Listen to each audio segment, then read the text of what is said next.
Seorang gadis berbaju merah yang tubuhnya bersinar keluar dari pohon tua. Dia peluk satu bayi, tidak tahu itu orang atau hantu. Mengapa sekarang Anda baru pulang? Penyamun sangat takut langsung menembak. Gadis jatuh di tanah. Penyamun sudah bisa bernafas, lolos dari maut mencana. Gatot, gadis itu muncul lagi, sama dengan tadi. Penyamun sangat takut, langsung berlari. Baru lari saja, mereka bertemu seekor ular sangat besar.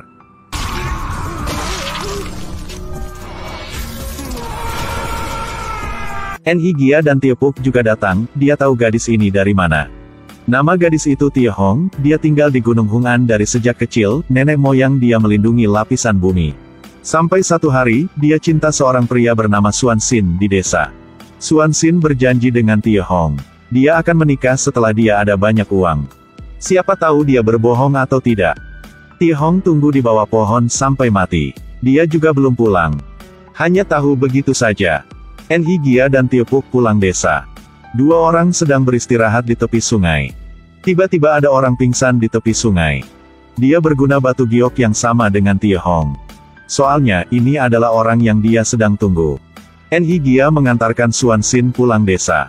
Setelah bangun, dia mulai cerita. Tahun itu, dia keluar untuk mencari uang tetapi ditangkap untuk panglima perang.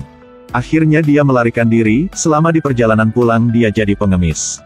Kemudian, Tiepuk bilang sama Suan Sin, Tie Hong sudah tunggu dia sampai mati. Suan Sin sakit hati, dia minta Tiepuk antar dia ke pohon yang menyerupai wajah manusia, berdoa untuk Tie Hong. Berdua orang masuk hutan, tetapi Suan Sin tidak tanya tentang Tie Hong, dia hanya mau cari pohon yang menyerupai wajah manusia saja.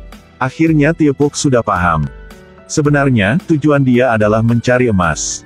Kemudian Suan Sin panggil teman yang sedang menyergap keluar. Dia gak usah pura-pura lagi. Sebenarnya dia adalah bos bernama Doi yang dulu sewa orang untuk mencuri emas. Dahulu, saat dia keluar, dia bertemu dengan jutawan. Ayah dia adalah orang paling kaya di desa, karena sibuk bermain sampai kehilangan ayahnya. Sekarang dia bawa barang janji ke kota untuk mencari keluarga. Pada malam, sifat serakah dalam jiwa, Suan Sin dijadikan sebagai setan terkutuk.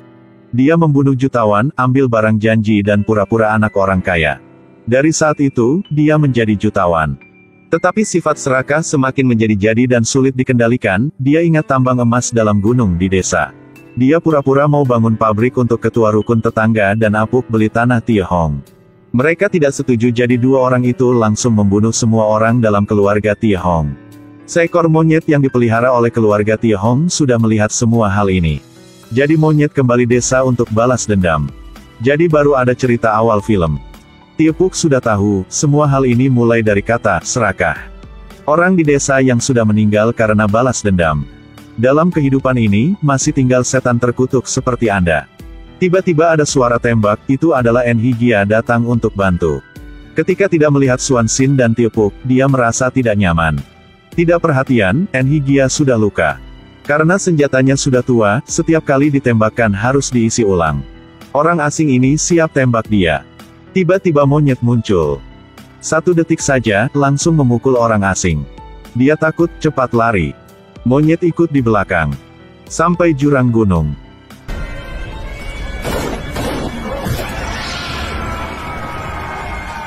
Ketika Suan Sin lari, berkat Tuhan dia melihat pohon yang menyerupai wajah manusia dan Tie Hong.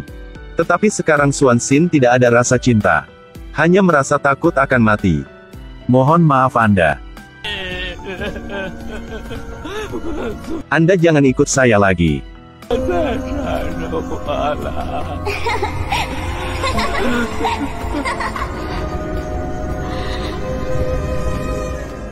Karena uang dia membunuh orang. Serakah akan membunuh diri sendiri. Film ini bernama The Legend of Hunter. Pada akhirnya, legenda mengajar tentang nilai-nilai positif kehidupan. Dongeng cerita memiliki nilai moral atau pelajaran tertentu.